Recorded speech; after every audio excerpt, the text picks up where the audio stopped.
Waduh, gampang banget ini mah jawabannya. Kuku, kukuruyuk, begitulah bunyinya.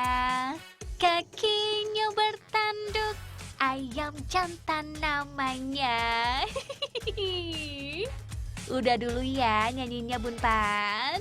Lagi nungguin Intel Yuda nih. Katanya mau ke rumah yang pelihara 4 jenis ayam. Tunggu. 4 jenis? 1 jenis aja biasanya rumah bisa bau nggak sih? Mesti diselidiki Intel nih. Monitor Intel Yuda. Sudah di lokasi yuk. Lapor bos, ini aku ada di salah satu rumah yang katanya belakang rumahnya dipakai chicken run nih. Nah, gimana infonya? Nanti tak laporin ya. Wih. Jadi chicken run-nya ada di halaman belakang rumah. Chicken run bukan ayam lari ya, tapi semacam istilah untuk kandang ayam yang agak gede. Tapi kenapa kepikiran ya pelihara ayam di lingkungan rumah? Coba yuk tanyain sama Kak Sali. Ini aku penasaran nih Mbak, awalnya gimana nih Mbak? Ini kan rumah ya, deket banget ya sama tempat ruang tamu, sama ruang makan juga. Gimana Mbak awalnya kok kepikiran nih buat chicken run di belakang rumah nih Mbak? Awalnya nggak sengaja sebenarnya punya ayam. Cuman kita berpikir-pikir gimana ya supaya benar-benar hidup ini bisa zero waste gitu. Nah, kan sisa-sisa makanan kan selama ini walaupun dikompos nggak semua bisa dikomposkan. Akhirnya pikir gini, oh ya memang satu binatang peliharaan yang juga gini sweet gitu, yang bisa dipeluk-peluk. Oh alah, jadi awalnya karena pengen rapin prinsip zero waste, aka bebas sampah.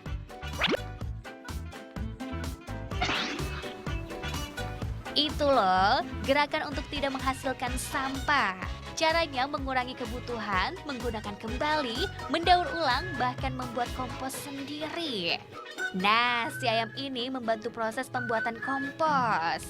Kotoran ayam bisa jadi pupuk. Ditambah sisa makanan dan sayuran hasil kebun yang layu. Semuanya dikumpulkan di lubang pembuatan komposnya. Nah, karakter ayam yang suka menggali dan mengais tanah bisa mempercepat proses pembuatan kompos Bun Pan. Tapi kan biasanya ayam bau yuk. Bisa ini aku cium meskipun nggak pakai masker ini nggak ada bau sama sekali, itu gimana caranya Mbak? Nah, kalau menurut panduannya Pak Norbertus nih, yang penting kadar amonianya rendah. Amonia rendah itu pengaruhnya dari pangan. Terus yang kedua, kadar di tanah ini supaya dia nggak bau adalah nitrogen dan karbon harus seimbang. Nitrogen itu semua bahan yang belum busuk, jadi suatu saat dia akan busuk, makanya dia mengeluarkan bau. Nah, kalau karbon itu semua bahan organik yang sudah melalui proses busuk, jadi dia sudah kering saat ini. Nah, nitrogen itu kalau dicampur sama karbon, baunya diserap oleh karbon. Di kopi, ternyata kunci biar nggak bau itu ada di karbon Bun Pan.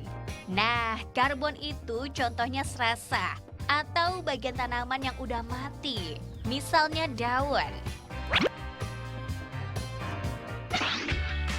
Kadar karbon dalam serasa atau daun kering akan menyerap kadar nitrogen yang biasa ada di kotoran ayam.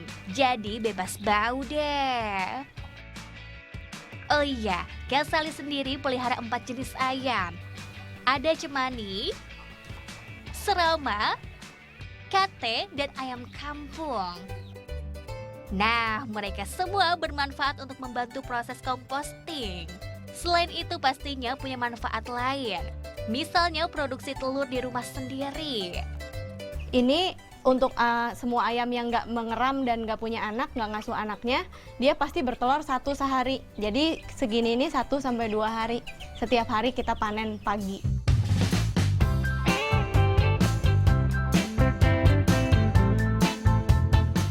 Yut, kalau yang di dalam botol hasil panen juga.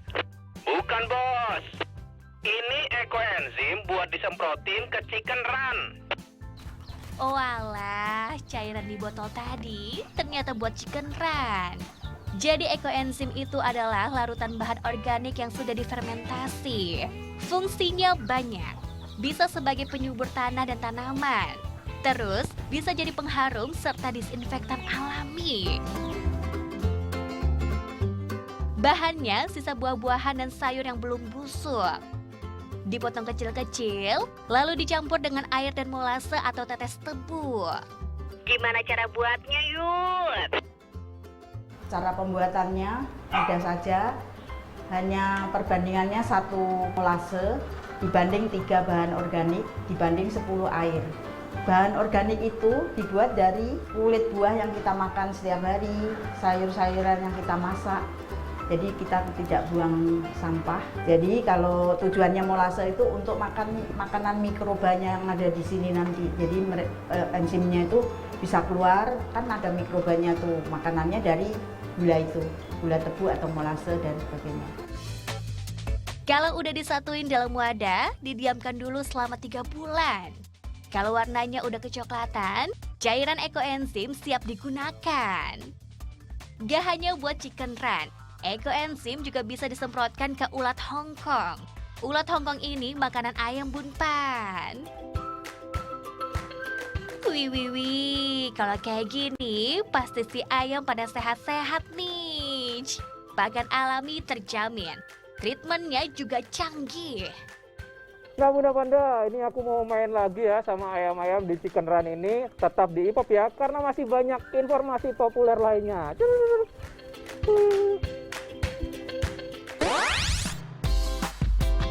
Yuhu, IPOP belum selesai nih. Jangan kemana-mana dulu.